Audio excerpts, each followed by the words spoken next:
아멘. 성경에서 광야 그리고 또 산, 이 두 가지가 의미하고 상징하는 바가 있습니다. 그러니까 광야 혹은 산, 이 모든 것들이 이제 좀 험하고 거친 그런 장소입니다. 그러다 보니까 문학에서도 그렇고 또 성경에서도 광야나 이런 산은 바로 어떤 고독, 그리고 시험과 연단, 그리고 어떤 변화와 새 출발, 이런 것을 상징합니다. 그러니까 철저한 어떤 텅 빔 속에서 하나님만 의지할 수밖에 없는 상태, 이런 것들을 상징하는 장소이기도 합니다. 그런데 이 광야가 다 나쁜 것만은 아닙니다. 왜냐하면 그런 상태 속에서 바로 창조주 하나님을, 사랑의 하나님을 만나기 때문에 그렇습니다. 그래서 광야에서 세미하게 들리는 하나님의 음성을 듣고 많은 영혼들이 치유되고 회복되고 또 연단되고 훈련돼서 새 출발을 하는 역사가 이 광야에서 일어나는 거예요. 그러니까 광야가 꼭 나쁜 곳만은 아니다라는 그런 것이고, 또 여기서는 긍정적으로 쓰여져서 광야는 정말 하나님의 음성을 들을 수 있는 곳, 아주 순결하고 순수한 곳, 그런 의미를 갖고 쓰여지고 있음을 알 수가 있습니다. 그래서 오늘 예수님께서 이제 요한의 제자들이 예수님께 와서 물었어요. 오실 그이가 당신이십니까? 우리가 다른 사람을 기다려야 됩니까? 확신을 얻고자 했던 요한과 그의 제자들의 질문이었다고 볼 수 있습니다. 예수님은 그들을 보내시고 난 다음에 그 요한에 대해서 말씀을 하고 있는 거예요. 너희가 광야에 무엇을 보려고 갔느냐? 무엇을 보려고 갔느냐? 바람에 흔들리는 갈대냐? 얼마나 멋진 표현이에요. 바람에 흔들리는 갈대냐? 아니면 부드러운 옷을 입은 자냐? 다시 말하지만 부드러운 옷을 입은, 화려한 옷을 입은 자는 저 왕궁에 가면 있다 라고 말하면서 옳다, 선지자를 보러 갔다. 하지만 그 요한은 선지자보다 더 위대한 자다. 여자가 낳은 자 중에 이 요한보다 큰 자가 없다 라고 그렇게 말하고, 더 나아가서 이제 바로 너희는, 제자들을 말하는 거죠. 예수를 믿고 예수님의 제자가 돼서 예수님을 따르는 자들은 이 요한보다 더 위대한 자가 된다라고 그렇게 말씀을 하셨어요. 이 말씀이 이렇게 곰곰이 묵상을 해보면 우리에게 큰 은혜가 되고 또 기쁨이 되고 또 우리에게 용기도 주고 힘도 주는 것을 알 수가 있습니다. 그래서 오늘 우리가 먼저 생각해야 할 것은 무엇을 보려고 광야에 나갔느냐라는 거예요. 이 말을 우리가 좀 깊이 한번 묵상을 해봐야 되겠어요. 무엇을 보려고 광야에 나갔느냐? 바람에 흔들리는 갈대냐라고 얘기하는 것은, 바람에 흔들리는 갈대는 우리도 보통 이제 은유적으로 많이 쓰죠. 연약함.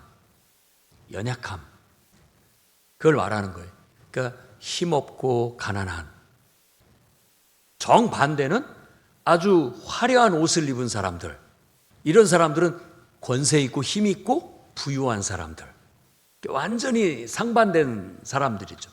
이 세상에는 정말 힘없고 가난한 사람도 있고 아주 힘 있고 부유한 사람들도 있어요. 여러분들은 어떤 사람이 되고 싶으십니까? 어느 공동체든 어느 나라고 또 어느 공동체든 가보면 이 두 부류가 양극단에 항상 있기 마련입니다. 여러분 어디로 줄을 서시겠습니까? 어느 사람한테 더 끌립니까? 갈대처럼 흔들리는 연약한 자들입니까? 아니면 힘있고 권세 있어서 좀 내가 뭔가 도움을 받고 덕을 볼 수 있는 사람입니까? 여러분이 찾아간다면 누구를 찾아가겠습니까? 사람들은 지금 왜 광야에 나갔을까요? 왜? 무엇을 보려고? 바로 선지자 요한을 만나라고. 왜냐하면 그 요한을 통해서 하나님이 말씀하신다라는 확신 때문에, 그 하나님의 말씀을 듣기 위해서, 그리고 그 하나님의 말씀을 듣고 자기가 회개하고 변화되고 새 출발을 하고 싶어서 광야에 나아갔던 거예요. 그걸 너무나도 잘 알고 있죠. 그러면서 예수님은 이 요한이 한 이 사역이야말로 위대한 일이다. 우리도 그걸 깨달아야 되겠습니다.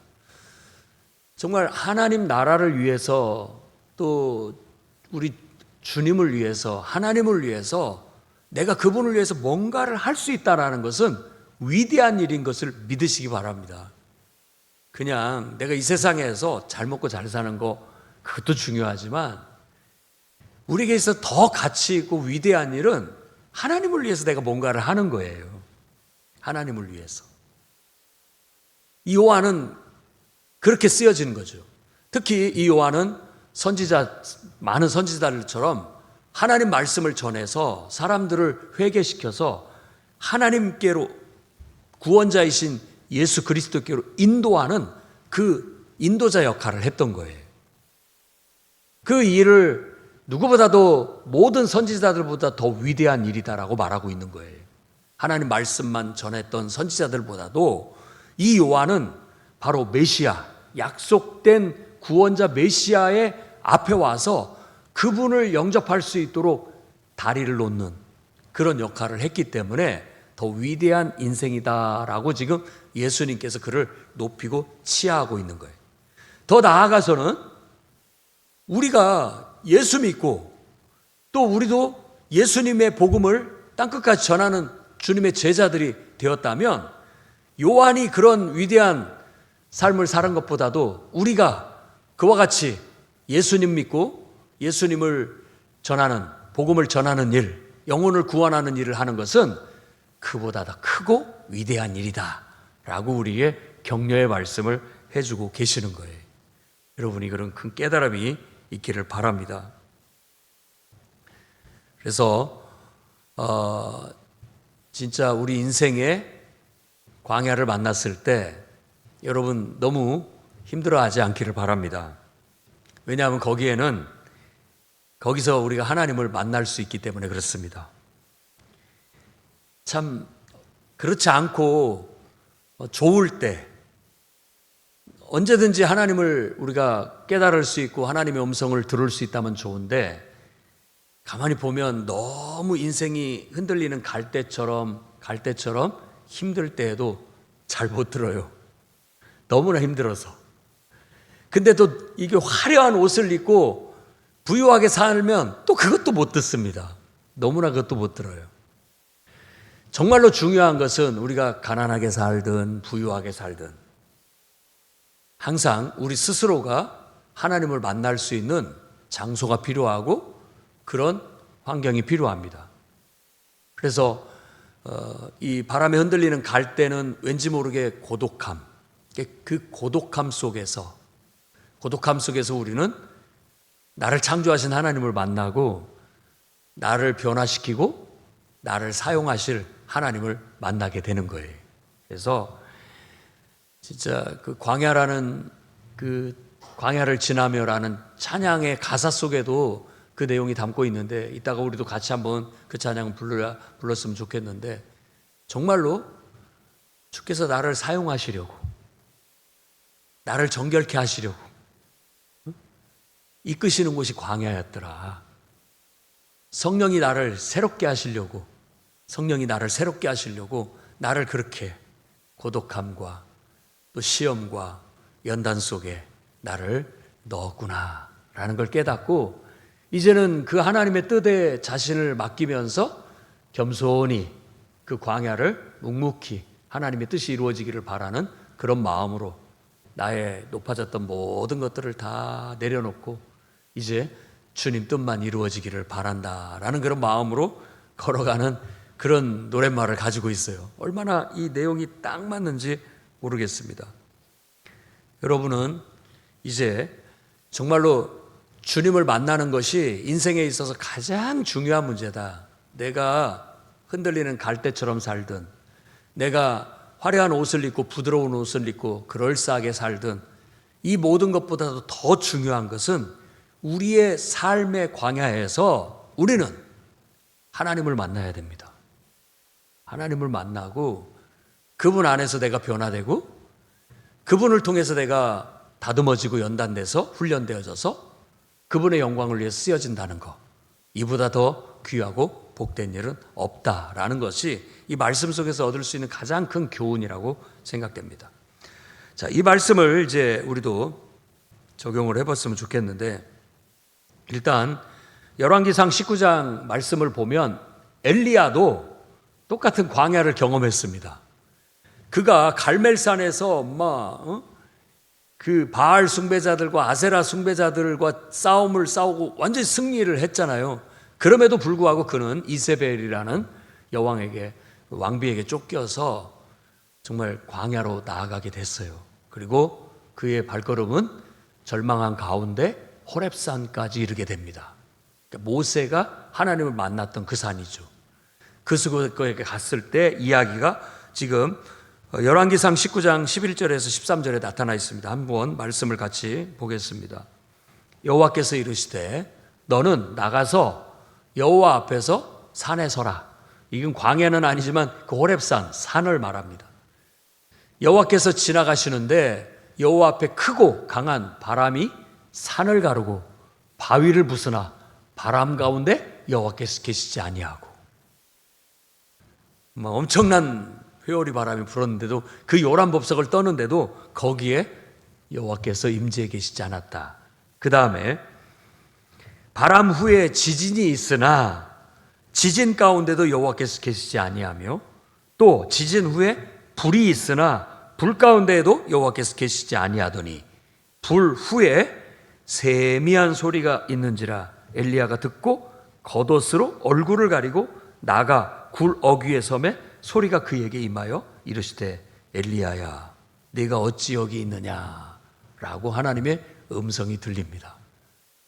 그 말씀을 듣고 엘리야가 깨지고 부서지고 다시 사명을 회복하고 그 마지막 이제 소명을 감당하게 된다라는 얘기예요. 정말 주님을 만나는 것은 의외로 우리가 아주 조용한 가운데 세미한 음성 가운데 주님을 만나게 되고, 그 속에서 들려오는 그 음성은 우리 영혼을 깨워내고 살려내고 우리를 변화시키고 우리로 하나님 앞에 연단되고 훈련되어져서 하나님이 쓰시기에 합당한 그런 영혼들로 만들어내는 거예요. 그게 얼마나 이게 귀합니까? 귀하죠. 한 인생으로 침례자 요한을 본다면 그는 참 불행한 사람이에요. 이렇게 화려한 삶도 살지 못했고 광야에서 고독하게 하나님과 독대하고 교제하며 또 사람이 잘 듣지 않고 미움을 받음에도 불구하고 하나님 말씀을 순수하게 전하다가 결국은 헤롯 왕에 의해서 감옥에 붙잡혀서 거기에서 그것도 그 생일날 생일 선물로 목이 잘려서 소반에 바쳐지는 그런 인생이었다고요. 아마 여러분이 그런 인생을 산다면 우리가 그걸 받아들이겠습니까? 그걸 훌륭하다, 잘 살았다 말할 수 있을까요? 더 우리가 생각해 본다면 우리의 잘 아는 사람, 내 자녀가 그런 인생을 산다면 얼마나 이게 애석하고 안타깝고 정말 너무 고생스러운 삶이구나, 진짜 광야 같은 인생이구나 라고밖에 말할 수 없을 거예요. 사람들은 혀를 차면서 안타까워하고 불행한 인생이다라고 말할지 모르지만 우리 주님은 여자가 낳은 자 중에 가장 위대한 삶을 살았다라고 평가해주고 있다는 거예요. 이게 차이예요. 세상이 보는 눈과 세상에서 말하는 성공과 하나님 보셨을 때 성공은 다르다는 것을 보여주고 있는 것이죠. 우리는 그런 믿음과 확신을 가질 필요가 있습니다. 그래서 지금도 내가 정말 주님을 위해서 수고하고 고생하고 때로는 무시도 당하고 욕도 먹고 멸시도 당하더라도 그것은 사람들이 보면 아유 왜 저렇게 사니 왜 저렇게 사니라고 혀를 차면서 애석해 한다 할지라도, 불쌍하게 본다 할지라도, 오히려 하나님 보셨을 때는 여자가 낳은 자 중에 가장 위대한 자가 침례 요한이라면 너는 그보다 더 위대한 삶을 살고 있다라고 말씀해 주신다는 거예요. 그 말씀에 우리가 위로와 용기를 얻을 수 있기를 바랍니다. 여러분들이 정말 잘하고 계시는 거예요. 남들이 뭐라고 말하든, 남들은 왜 그렇게 합니까? 왜 그렇게 삽니까? 라고 말할지 모르지만 우리는 주님을 위해서 내가 이렇게 수고할 수 있고, 주님을 위해서 내가 이렇게 욕먹고, 주님을 위해서 내가 때로는 이렇게 스트레스 받고, 주님을 위해서 내가 이렇게 시간을 들이고 또 쫓기듯 이렇게 살아가는 거, 주님을 위해서 한 거라면 그 인생은 정말 위대한 삶이다 라는 그런 긍지와 자부심을 갖고 절대 낙심하지 말고, 절대 기죽지 말고 우리 힘을 내고 당당하게 우리 길을 걸어갑시다. 신앙의 삶을 살아갑시다. 꿋꿋하게 기쁨으로 하나님을 찬양하고 예배하고 또 당당하게 한 영혼이라도 더 전도한다라는 마음으로 복음을 전하고, 단 한 사람에게라도 내가 하나님 은혜를 끼친다, 또 그들을 하나님의 은혜 앞으로, 주님의 임재 앞으로 나아갈 수 있도록 내가 돕는 징검다리가 되겠다라고 한다면 우리의 인생은 침례 요한보다 더 위대한 그런 멋진 삶이 될 수 있다고 믿습니다. 자, 오늘 말씀을 보고 무엇을 보려고 나갔더냐라는 말을 좀 적용을 해보려고 합니다. 자, 우리는 이 말을 이렇게 바꿔볼 수 있습니다. 우리는 무엇을 찾아 교회에 나갔는가? 나는 무엇을 바라고 예배에 나왔는가? 나는 무엇을 바라고 봉사하는가? 이렇게 우리가 질문해 볼 수 있어요. 똑같은 말이거든요. 너는 무엇을 기대하고 광야에 나갔느냐? 무엇을 기대하고? 무엇을 기대하고 교회에 나갔느냐? 무엇을 기대하고 예배에 나갔느냐? 무엇을 기대하고 봉사하러 나갔느냐? 라고 주님이 물어보신다면 우리는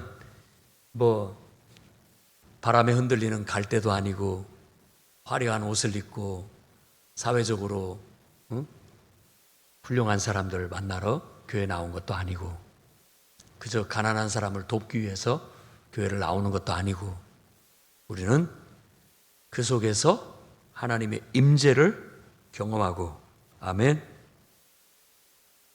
주님의 은혜를 입기 위해서 바로 그 광야에 나아갔습니다. 아니, 나는 그런 마음으로 하나님의 임재를 경험하고 하나님의 은혜를 내가 덧입기 위해서 교회에 나갔습니다. 예배에 나갔습니다. 그리고 봉사했습니다 라고 말할 수 있어야 되겠습니다. 그리고 우리가 정말로 무엇을 찾아 교회를 나갔느냐, 무엇을 찾아 예배를 나왔느냐, 무엇을 찾아서 봉사하러 나왔느냐 라고 했을 때 우리는 더 나아가서 정말 영적 성장과 나의 인생의 변화와 새 출발을 위해서 우리가 교회에 나갔습니다. 예배에 나갔습니다.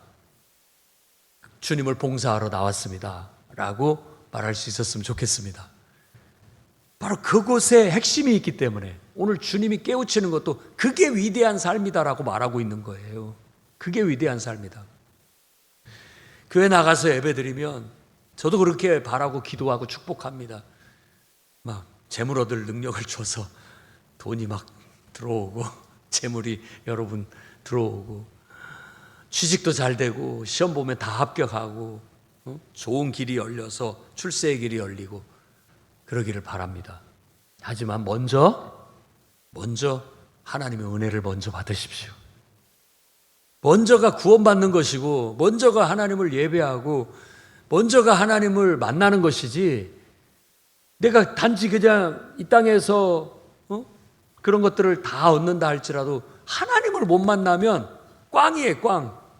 다시 광야로 내 던져져야 된다고요. 아무리 많은 걸 얻었다 할지라도 그 화려한 옷이, 내가 얻은 그 화려함이, 내가 얻은 그 축복이 오히려 하나님의 음성을 듣지 못하게 만들어버리는 장애 요소가 될 수 있고 방해 요소가 될 수 있기 때문에 그렇습니다. 그러니 오늘 우리가 무엇을 찾아 교회에 나왔는가? 나는 무엇을 찾아 예배에 나왔는가? 나는 무엇을 찾아 교회 봉사하러 나왔는가? 라고 묻는다면 여러분, 하나님의 임재를 경험하고 하나님의 은혜를 바라고 나왔다. 또 정말 영적 성장과 변화와 새 출발을 하나님 앞에 구하기 위해서 나왔다. 그리고 진정으로 하나님의 사랑을 경험하고 또 사람을 사랑하고 사람들과의 그 교제와 공동체 속에서 하나님의 뜻을 이루기 위해서 나왔다라는 더 숭고한 위대한 뜻을 찾아갈 수 있기를 바랍니다. 그게 어쩌면 오늘 이 말씀을 통해서 우리에게 주님이 깨우치고자 하는 그런 교훈이라고 믿습니다. 그래서 부끄럽지 않은 삶을 살았으면 좋겠어요. 너무 흔들리는 갈대처럼 약하지도 마시고 하나님을 잊어버릴 만큼 너무 화려한 삶을 살지도 마시고요. 아무리 내게 하나님께서 복을 많이 주셨다 할지라도 그 모든 것들을 배설물처럼 여기고 정말 하나님의 임재를 더 사랑하고 하나님 안에서 내가 변화되고 하나님 앞에 연단되어져서 하나님께 쓰임받는 것을 더 위대한 사람으로 여긴다면 하나님께서 여러분들의 그릇을 크게 보시고 아마 넘치도록 채워주실 거예요. 먼저 그 나라와 그 의를 구해라. 그리하면 이 모든 것을 너희에게 더하실 것이다 라고 주님이 말씀하지 않았습니까? 그래도 확신을 가지고 먼저는 은혜를 먼저 받고 그 다음에 하나님께서 그 은혜의 분량만큼 이 땅에서도 재물과 이 세상을 살아가는 데 필요한 모든 좋은 것들을 넘치도록 부어주는 그 은혜를 누릴 수 있기를 주의 이름으로 축원합니다. 기도하겠습니다. 거룩하신 주님, 얼마나 고맙고 감사한지요. 하나님의 은혜가 크고 놀랍습니다. 주님, 우리가 교회에 나온 이유는 하나님을 사랑하고 하나님의 임재를 경험하고 하나님의 은혜를 경험하기 위함입니다. 정말 주님의 몸된 교회 형제 자매들과 겸손과 사랑으로 하나가 됨을 이루고 주님의 복음을 땅끝까지 전하는 일을 위해 협력하고 화합하여 하나님이 기뻐하시는 것을 보기 위하여 우리가 교회에 나오고 예배에 나오고 또 봉사의 현장에 나아갑니다. 주님, 우리를 기쁘게 받아주시고 요한을 칭찬하신 것처럼 저희들을 인정해 주시고 받아주시고 품어주시고 더 큰 은혜로 함께해 주옵소서. 예수님 이름으로 기도드립니다.